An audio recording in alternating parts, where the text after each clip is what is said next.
بڑا دعویٰ ہے ہمیں نبی سے محبت کا.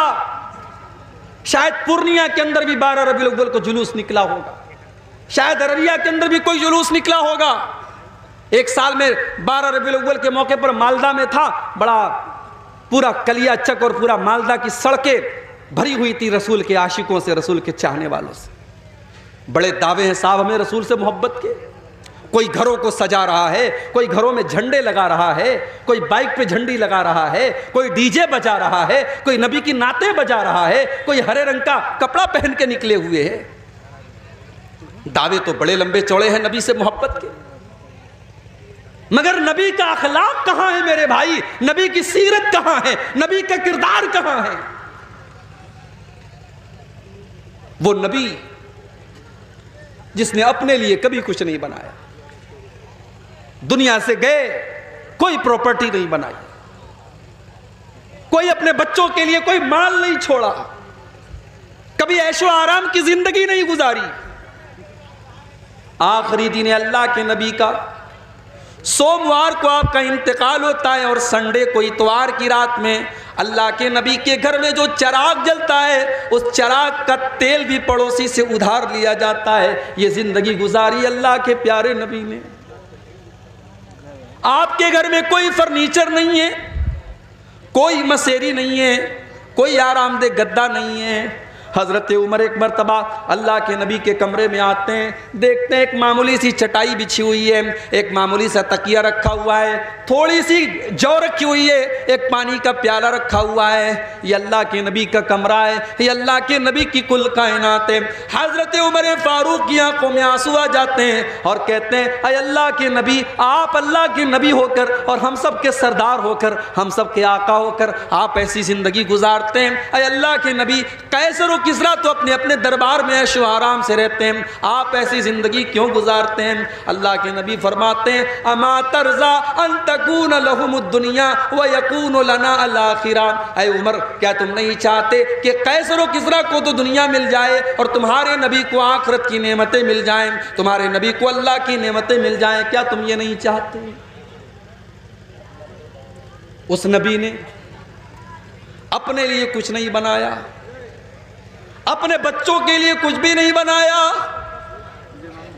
آخری دن جب اللہ کے نبی کا انتقال ہونے والا ہے, آپ کے گھر میں جو جو آتا ہے وہ آپ کی ذرا ایک یہودی کے گھر میں گروی رکھی جاتی ہے تو اس کے بدلے میں جو آپ کے گھر میں آتا ہے. اس نبی نے پتھر بھی کھائے, اس نبی نے پیٹ پر پتھر بھی باندھے, اس نبی نے 2 مہینے تک اس نبی کے گھر میں چولہا نہ جلائے. میرے پیارے ساتھیوں, یہ ساری تکلیفیں اللہ کے نبی نے کیوں اٹھائی ہیں؟ بس ایک ہی دھن تھی آپ کو, ایک ہی چنتا تھی, ایک ہی فکر تھی, ایک ہی ٹینشن تھی کہ اللہ کے بندے اللہ کی توحید پر آ جائیں, اللہ کے بندے صحیح راستے پر آ جائیں, اللہ کے بندے جہنم سے بچ جائیں. اور یہ چنتا اور یہ ٹینشن آپ کو اتنی زیادہ تھی کہ اللہ نے قرآن میں کہہ دیا فَلَعَلَّكَ بَاخِعٌ نَفْسَكَ عَلَىٰ آثَارِهِمْ إِن لَّمْ يُؤْمِنُوا بِهَٰذَا الْحَدِيثِ أَسَفًا. اے نبی, آپ کو لوگوں کے ایمان کی اتنی فکر ہے کہ کہیں آپ ان کے پیچھے اپنی جان نہ جوخم میں ڈال دیں, کہیں آپ اپنی جان نہ دے دیں, آپ کو اتنی فکر ہے. آپ کو بس ایک ہی فکر ستاتی تھی کہ لوگ ایمان لے آئیں, لوگ توحید پر آ جائیں, لوگ جہنم کی آگ سے بچ جائیں. آپ نے طائف کے اندر پتھر بھی کھائے, آپ نماز پڑھ رہے ہیں اور عقبہ ابن ابی معیط آتا ہے اور آپ کے گلے میں چادر ڈال کر کے آپ کا گلا دبانے کی کوشش کرتا ہے. حضرت ابوبکر صدیق آتے ہیں اور آ کر کے اللہ کے نبی کو بچاتے ہیں اور کہتے ہیں اتقتلون رجلا ان یقول ربی اللہ, تم ایک انسان کو صرف اس لیے قتل کرنا چاہتے ہو کہ وہ اللہ کو اپنا رب کہتا ہے, وہ ایک اللہ کو اپنا رب کہتا ہے, تم اس لیے اس کو قتل کر دینا چاہتے ہو. نماز کی حالت میں آپ کے اوپر اونٹنی کی بچہ دانی لا کے رکھ دی گئی, آپ کے اوپر احد کے میدان میں ایسا حملہ کیا گیا کہ آپ کا چہرہ لہو لہان ہو گیا، آپ کے سر سے خون ٹپا ٹپ گر رہا تھا اور آپ کے دانت توڑ دیے گئے، آپ کو زہر دیا گیا، آپ کے اوپر پتھر گرا کر کے آپ کو جان سے مارنے کی کوشش کی گئی، آپ کو آپ کے وطن سے نکالا گیا، آپ کے زندگی میں آپ کی بیٹی کو ایسا حملہ کیا گیا آپ کی بیٹی کے اوپر کہ آپ کی بیٹی کا انتقال ہو گیا۔ میرے پیارے ساتھیوں، یہ سارے دکھ اللہ کے نبی نے کیوں اٹھائے؟ اللہ کے لیے اٹھائے، اللہ کے دین کے لیے اٹھائے، اللہ کی رضا کے لیے اٹھائے۔ ہم بھی تو اسی نبی کا کلمہ پڑھنے والے ہیں، ہمیں اپنی ذمہ داری کا احساس کب ہو؟ ہم اسلام کے لیے اور اپنے دین کے لیے کیا کر رہے ہیں؟ جلسہ کر رہے ہیں؟ بہت بڑا تیر مار لیا بھائی صاحب آپ نے، بڑی دور سے چل کے آپ آئے ہیں، آج چمنی بازار میں جلسہ ہے، مگر ذرا اپنے دلوں کو ٹٹولنا کہ کس مقصد کے لیے آئے ہو۔ مقصد اگر یہ ہے کہ عبدالغفار صاحب آئیں گے، تقریر سنیں گے اور صبح آپس میں باتیں کریں گے صاحب تقریر کیسی تھی، اگر یہ مقصد تھا، یا بہت ساری ہماری عورتیں آئی ہیں کہ چلیں آج دیکھیں گے منیر الدین صاحب، ان کو دیکھیں گے آج وہ کیسے دکھنے میں لگتے ہیں، ان کو دیکھنا مقصد تھا، تو معاف کیجئے پھر آپ کا مقصد یہاں آنے کا گڑبڑ ہے۔ انما الاعمال بالنیات، بخاری کی پہلی حدیث ہے، عمل کا ثواب تو نیت کے حساب سے ملے گا۔ اگر نیت یہ ہے کہ جلسے میں جائیں گے 10 باتیں سنیں گے، چلو 10 پر نہیں 10 میں سے 2 بات پر عمل کر لیں گے، اپنی اصلاح کر لیں گے، اپنی کمیوں کو دور کریں گے، اگر یہ مقصد لے کر کے آئے تھے اور مدرسہ قمر العلوم کا تعاون کریں گے، اگر یہ مقصد لے کر کے آئے تھے تب تو ٹھیک ہے، اور اگر تفریح کرنا تھا، انٹرٹینمنٹ کرنا تھا، تو انٹرٹینمنٹ کرنے کے لیے تقریر میں آنا ضروری نہیں ہے، کوئی فلم دیکھ لو، کوئی ناچ گانا دیکھ لو، کوئی اور بیہودہ کام کر لو، اس میں انٹرٹینمنٹ ہو جائے گا۔ دین کو انٹرٹینمنٹ مت بناؤ میرے بھائی، یہ قرآن و حدیث کی مجلس ہے، یہ دین کی مجلس ہے، یہ پروگرام دین کا پروگرام ہے، اس کو منورنجن کا سادھن مت بناؤ، اس کو انٹرٹینمنٹ کا ذریعہ مت بناؤ۔ یہاں آئے ہو تو قرآن و حدیث کی باتوں کو سنو اور اپنی اصلاح کرو۔ ہمارے نبی کی آنکھوں میں آنسو آ گئے۔ آج ہمیں ایسی تقریریں اچھی لگتی ہیں جس میں ہمیں سامنے والا ہنسا دے۔ ایک بات بولوں، ہنسنے کا نہیں رونے کا مقام ہے۔ یہ جو ہم لوگ ہنستے ہیں نا، ہنسنا منع نہیں ہے شریعت میں، مگر جو لوگ ہمیشہ ہنستے رہتے ہیں، موبائل پر دیکھو تو جوک لگا کے سنتے ہیں، کامیڈی والے پروگرام سنتے ہیں، کہتے صاحب میں ہنستا رہتا ہوں۔ ایک حدیث آپ کو سنانے جا رہا ہوں، بڑے غور سے سنیے گا، زیادہ ہنسنے سے بھی دل مردہ ہو جاتا ہے۔ ترمذی کی روایت ہے، اللہ کے پیارے نبی فرماتے ہیں میں 5 باتیں بیان کرنے جا رہا ہوں، ان 5 باتوں کو کون سیکھے گا؟ من یاخذ عنی ہؤلاء الکلمات، میں 5 باتیں بیان کرنے جا رہا ہوں، ان 5 باتوں کو کون سیکھے گا؟ حضرت ابو ہریرہ، اللہ کے نبی کے وہ صحابی جنہوں نے اپنی زندگی کو وقف کر دیا تھا دین سیکھنے کے لیے، قرآن و حدیث سیکھنے کے لیے، ابو ہریرہ کہتے ہیں اے اللہ کے نبی میں آپ کی باتوں کو یاد کروں گا، اے اللہ کے نبی میں آپ کی باتوں کو یاد کروں گا اور دوسروں تک پہنچاؤں گا۔ آپ نے فرمایا نوٹ کر لو، میں 5 باتیں بتا رہا ہوں۔ نمبر 1، اتق المحارم تکن اغنى الناس، اتق المحارم، تم حرام سے بچنے والے بن جاؤ، تم حرام سے بچنے والے بن جاؤ، تم سب سے بڑے متقی بن جاؤ گے۔ متقی بننا ہے تو بہت تہجد پڑھنے کی ضرورت نہیں ہے، متقی بننا ہے تو بہت نفل روزہ رکھنے کی ضرورت نہیں ہے۔ اتق المحارم، حرام چیزوں سے بچو، تکن ازہد الناس، تو تم سب سے بڑے تکن عابد الناس، تم سب سے بڑے عبادت گزار بن جاؤ گے۔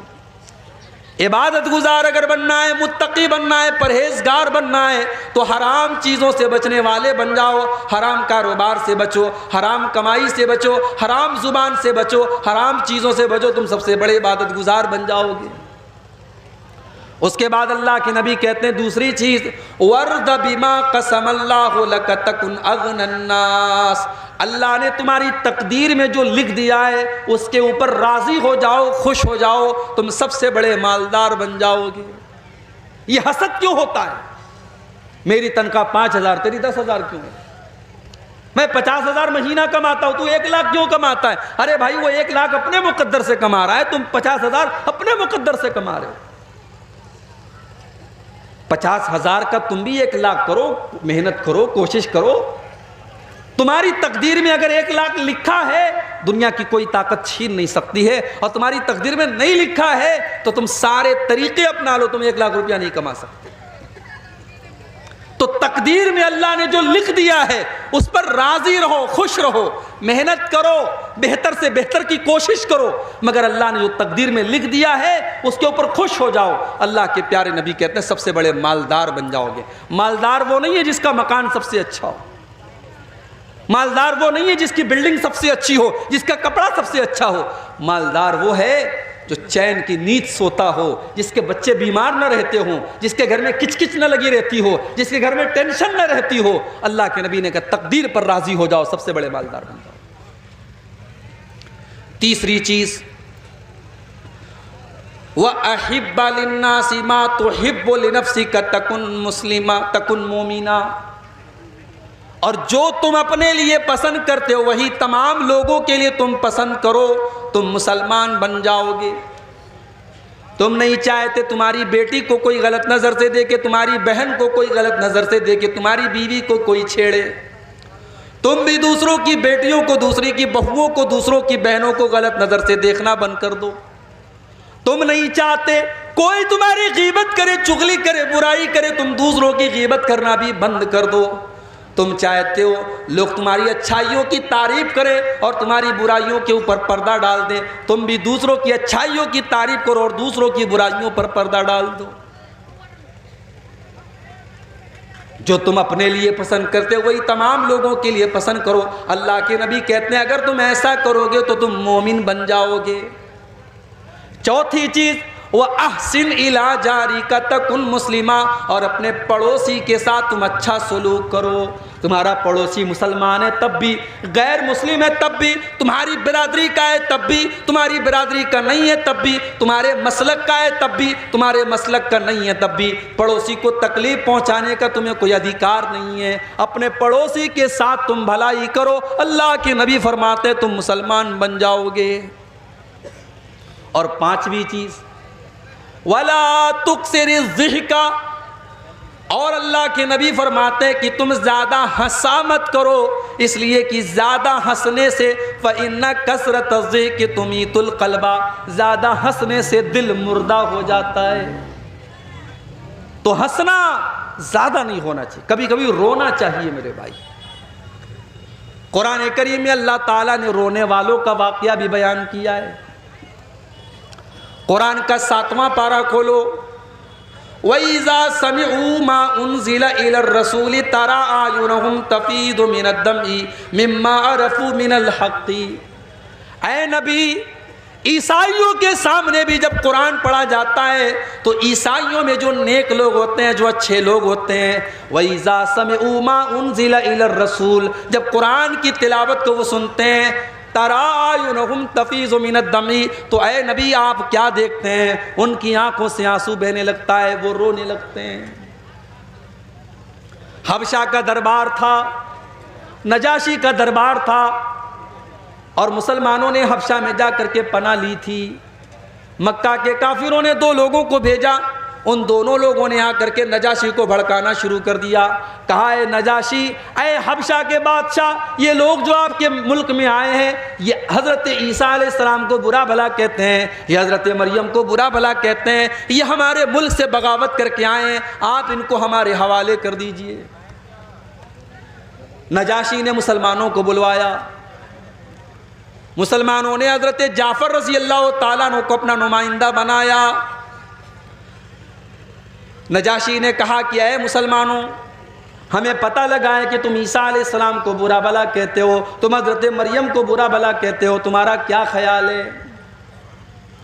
حضرت جعفر نے کہا کہ اے نجاشی، اے حبشہ کے بادشاہ، میں کوئی اور بات تو نہیں بیان کروں گا، میں قرآن کی آیت آپ کے سامنے پڑھ دیتا ہوں۔ اس کے بعد سورہ مریم کی تلاوت کرنا شروع کر دیا۔ کبھی موقع ملے تو سورہ مریم کی کسی اچھے قاری کی آواز میں سورہ مریم کی تلاوت سنو میرے بھائی، اگر اندر سے روح نہ سرسار ہو جائے تو کہنا۔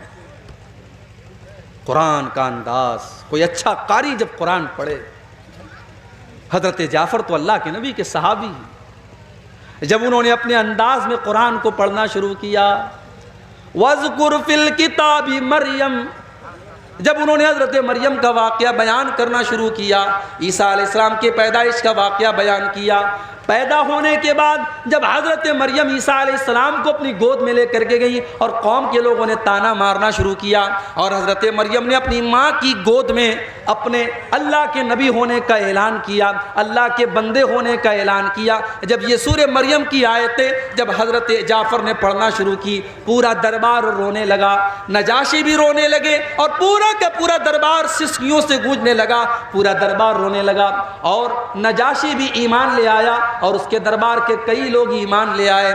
اللہ نے فرمایا وَإِذَا سَمِعُوا مَا أُنزِلَ إِلَى الرَّسُولِ تَرَىٰ أَعْيُنَهُمْ تَفِيضُ مِنَ الدَّمْعِ، اے نبی جب قرآن ان کے سامنے پڑھا جاتا ہے تو وہ قرآن کو سن کر کے رونے لگتے ہیں۔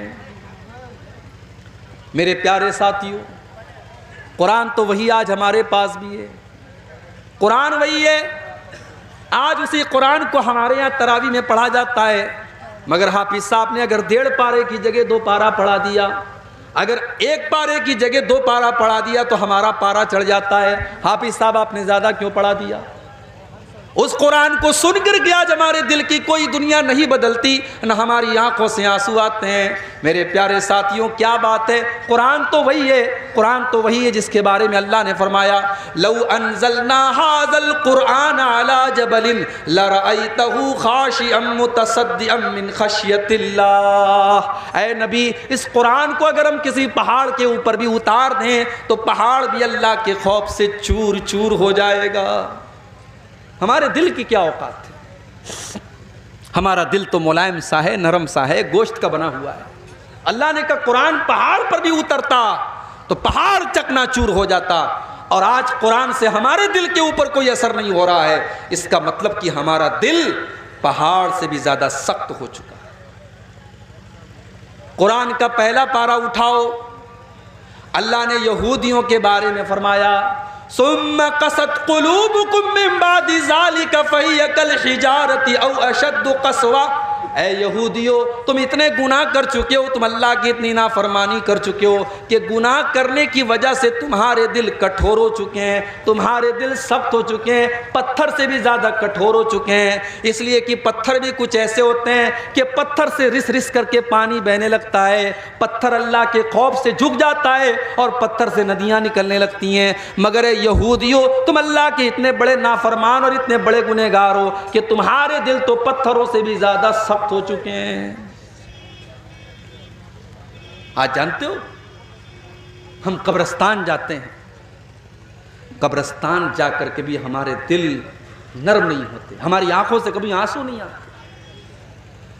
جنازے میں ہم جاتے ہیں، جنازے کو قبر میں اتارا جا رہا ہے اور ہم بیٹھ کر کے دنیا کی باتیں کر رہے ہیں، ہم انڈیا پاکستان کے میچ کی بات کر رہے ہیں، ہم وراٹ کوہلی کے شاٹ کی تعریف کر رہے ہیں، ہم دنیا کی باتیں کر رہے ہیں، ہم قبرستان میں کھڑے ہو کر کے دنیا کی باتیں کر رہے ہیں۔ میرے پیارے ساتھیوں، یہ کتنی سخت دلی کی بات ہے۔ قبرستان تو وہ جگہ ہے جو ہماری اوقات ہمیں بتاتی ہے، جو ہمیں ہماری آخرت بتاتی ہے، مگر ہم تو اتنے سخت دل ہو چکے ہیں کہ قبرستان جا کر کے بھی ہمیں موت یاد نہیں آتی، قبرستان جا کر کے بھی ہم کو آخرت یاد نہیں آتی۔ ابن ماجہ کی روایت ہے، ایک انصاری صحابی کا جنازہ تھا، جنازے کو قبر میں اتارا جا رہا تھا، اللہ کے پیارے نبی اپنے صحابہ کو لے کر کے قبر کے ایک سائیڈ میں بیٹھے ہوئے تھے اور بالکل خاموش تھے، اور آپ اس قبر کے بارے میں سوچ رہے تھے۔ اچانک آپ کی آنکھوں سے آنسو بہنے لگے، آپ اتنا روئے حتی بل الثری، آپ کے آنسوؤں سے وہاں کی زمین بھیگ گئی، زمین تر ہو گئی۔ آپ نے اپنے صحابہ سے فرمایا لمثل ھذا فاعدوا یا اخوانی، اے میرے صحابہ، اس قبر میں تم کو بھی جانا ہے، یہ منزل تم کو بھی دیکھنی ہے، یہ جگہ تم کو بھی دیکھنی ہے، تم اس کی تیاری کرو۔ او پورنیہ میں پلاٹ بنانے والوں، وہ چوک میں مکان خریدنے والوں، وہ کروڑوں کی پراپرٹی بنانے والوں، قبر میں کوئی پراپرٹی کام نہ دے گی، کوئی دکان کام نہ دے گی، تمہارے گھر کا اے سی کام نہ دے گا، تمہارے گھر کا پنکھا کام نہ دے گا، تمہارے گھر میں لگایا گیا انورٹر کام نہ دے گا۔ اس قبر میں تم کو بھی جانا ہے، وہاں تمہارا بیٹا تمہاری مدد کرنے نہ آئے گا، تمہاری بیوی تمہیں ایک گلاس پانی دینے نہ آئے گی۔ لمثل ھذا فاعدوا یا اخوانی، اللہ کے نبی اپنے صحابہ سے کہتے ہیں اے میرے صحابہ، اس قبر میں تم کو جانا ہے، تم اس کی تیاری کرو۔ ہم کو تو قبرستان جا کر کے بھی موت یاد نہیں آتی، ہماری آنکھوں میں کبھی آنسو نہیں بہتے قبرستان جا کر کے۔ عثمان غنی کو دیکھو، یہ اللہ کے نبی کے وہ صحابی ہیں جن کو اللہ کے نبی نے کئی مرتبہ جنتی کہا تھا۔ عثمان غنی جب قبرستان کے پاس سے گزرتے تھے اور قبروں کو دیکھتے تھے، زار و قطار رونے لگتے تھے، آنکھوں سے آنسو بہنے لگتے تھے۔ پوچھا گیا کہ عثمان غنی، جنت کی بات آتی ہے تو آپ نہیں روتے ہیں، جہنم کا تذکرہ ہوتا ہے تو آپ نہیں روتے ہیں، قبرستان کو دیکھ کر کے کیوں رونے لگتے ہیں، قبروں کو دیکھ کر کے کیوں رونے لگتے ہیں؟ عثمان غنی کہتے ہیں او لوگو، میں نے اپنے پیارے نبی، اللہ کے پیارے نبی کو یہ فرماتے ہوئے سنا ہے، ان القبر اول منزل من منازل الاخرہ، بے شک قبر آخرت کی پہلی منزل ہے، جس نے اس منزل کو کراس کر لیا اس کے لیے آگے کی منزلیں بھی آسان ہوں گی۔ میرے نوجوان ساتھیوں، جیسے تم فیس بک کے لیے ٹائم نکالتے ہو، جیسے تم واٹس ایپ کے لیے ٹائم نکالتے ہو، کچھ ٹائم نکالو زندگی میں ایسا جب ہم ہوں، ہمارا اللہ ہو اور ہماری آنکھوں میں آنسو، تنہائی میں بیٹھ کر اپنے پاپوں کو ہم یاد کریں، اپنے گناہوں کو یاد کریں اور اللہ کی بارگاہ میں ہم دو چار آنسو بہا دیں۔ اللہ کی قسم یہ آنسو اللہ کو بہت پسند ہے۔ جس آنکھ سے اللہ کے خوف سے آنسو بہے گا، اس آنکھ کو اللہ تعالیٰ جہنم کی آگ میں نہیں ڈالے گا۔ اللہ کے پیارے نبی فرماتے ہیں لا یلج النار رجل بکت من خشیت اللہ، جو انسان اللہ کے خوف سے روتا ہے ایسے انسان کو اللہ تعالیٰ جہنم کی آگ میں نہیں ڈالے گا۔ حتی یعود اللبن فی الزرع، یہاں تک کہ جانور کے تھن کا دودھ نکل کر کے واپس چلا جائے، جو کہ امپاسبل ہے، اسمبھو ہے، ناممکن ہے، جانور کے تھن سے دودھ نکل کر کے تھن میں واپس نہیں جا سکتا۔ جو اللہ کے خوف سے روئے گا، جس کی آنکھوں سے اللہ کے خوف سے آنسو نکلے گا، وہ آنکھ بھی اللہ کے عذاب میں نہیں جائے گی، جہنم میں نہیں جائے گی۔ ایک اور حدیث میں اللہ کے نبی فرماتے ہیں لیس شیء احب الی اللہ من قطرتین، دو قطرے ایسے ہیں جو اللہ کو بہت پسند ہیں، دو قطرے، دو بوندیں ایسی ہیں جو اللہ کو بہت پسند ہیں۔ قطرۃ دموع من خشیت اللہ، ایک اللہ کے خوف سے بہنے والے آنسوؤں کے قطرے، اللہ کے خوف سے جس آنکھ سے آنسو نکل جائے وہ آنسوؤں کے قطرے اللہ کو بہت پسند ہیں۔ وقطرۃ دم تحراق فی سبیل اللہ، اور اللہ کی راہ میں بہنے والے شہید کے خون کی بوندیں اللہ کو بہت پسند ہیں۔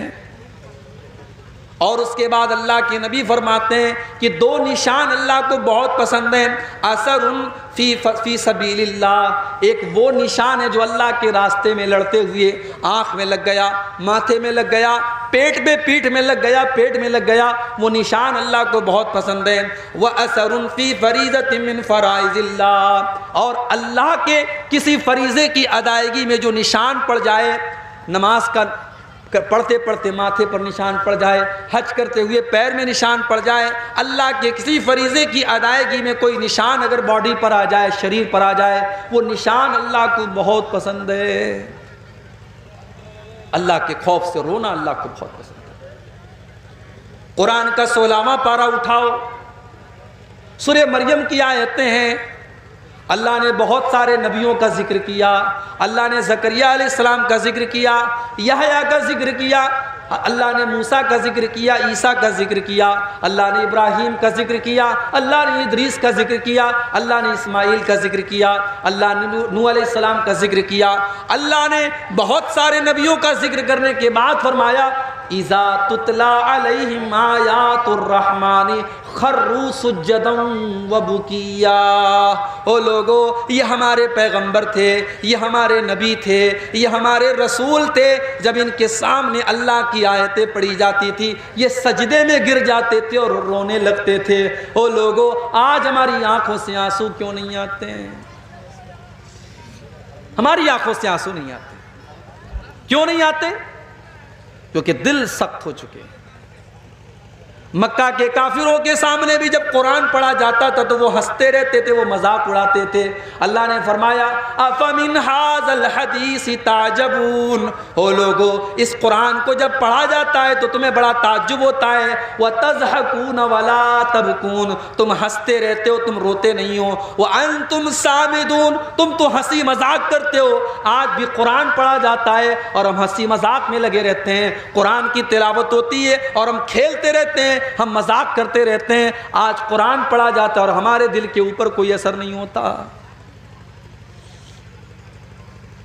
آج اکتوبر کا مہینہ چل رہا ہے، سردی کا موسم شروع ہو چکا ہے، لیکن یہاں پروگرام میں بیٹھ کر کے مجھے پسینہ ہو رہا ہے۔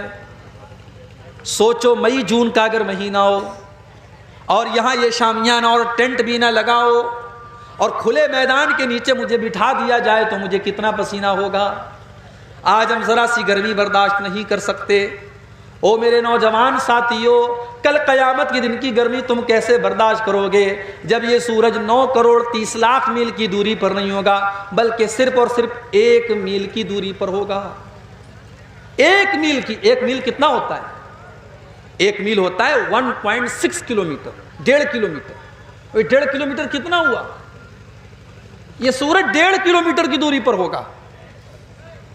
گرمی سے لوگ بے حال ہوں گے۔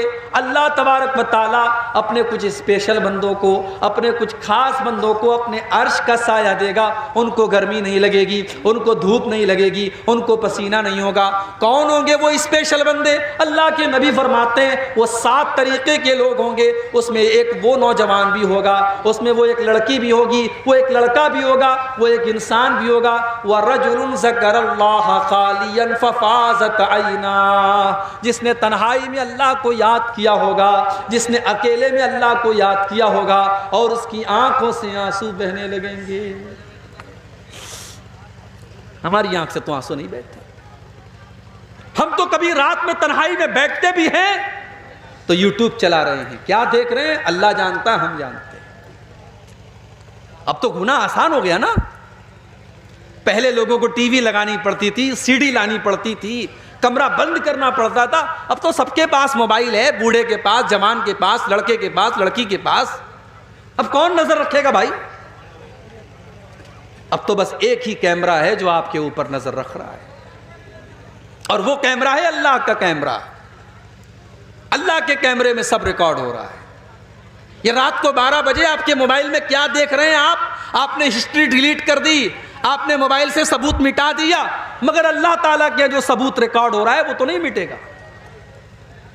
وَإِنَّ عَلَيْكُمْ لَحَافِظِينَ كِرَامًا كَاتِبِينَ، میرے بندو ہم نے تمہارے اعمال کو ریکارڈ کرنے کے لیے کرامن کاتبین کو مقرر کر دیا ہے۔ یعلمون ما تفعلون، وہ تمہارے ایک ایک عمل کو ریکارڈ کر رہے ہیں، وہ تمہاری ایک ایک حرکت کو لکھ رہے ہیں۔ او میری پیاری ماں بہنوں، تم جلسے میں آ کر کے کیا کیا باتیں کر رہی ہو، کس کی شکایتیں کر رہی ہو؟